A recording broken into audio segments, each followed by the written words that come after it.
ఎస్ఎవైటీ ఫ్యామ్ కొబ్బరి రెసిపీస్లో ఈ రోజు మీకు చూడబోయే రెసిపీ వచ్చేసి కొబ్బరి జున్ను. మీరు ఎంతమంది ట్రై చేశారో కమెంట్ చేయండి. సో ఫస్ట్ నైట్ మనం మేము సోక్ చేసి పెట్టుకోవాలి. సో ఇక్కడ నేను కొబ్బరి ముక్కలుగా చేసేసుకొని మిక్సీ పట్టేసుకున్నాను. నెక్స్ట్ అదే మిక్సీలో బియ్యం అలాగే బెల్లంని కొన్ని వాటర్ వేసుకొని లూజ్ కన్సిస్టెన్సీ వరకు పట్టుకొని కొబ్బరి తురుములు అంతా వేసేసుకొని కలిపి పెట్టుకోవాలి. నెక్స్ట్ ఒక టిన్కి ఆయిల్ రాసేసుకొని ఇడ్లీ కుక్కర్ ఉంటుంది కదా అందులో వేసేసి మనం జున్నుని కుక్ చేసుకోవాలన్నమాట. సో లాస్ట్లో నేను మిరియాల పొడి కూడా యాడ్ చేశాను.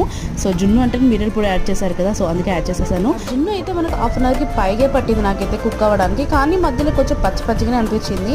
ఇక అయిందనుకొని తీసి పెట్టేశాను చల్లగా ఫ్లిప్ చేద్దామని, కానీ ఫ్లిప్ చేసి అస్సలు రావట్లేదు, ఎందుకో అర్థం కాలేదు నాకైతే. ఇక నెక్స్ట్ అయితే నేను నైఫ్ తోటి కట్ చేశాను అనమాట, చిన్న చిన్న పీసెస్ లాగా. ఇక్కడ మా చంద్ర కూడా టేస్ట్ చేస్తున్నాడు, బాగుందని హెడ్ నాట్ చేస్తుంది, కానీ అసలు తినలేదు ఎందుకంటే పెప్పర్ పౌడర్ ఉంది కదా అందులో, అందుకే.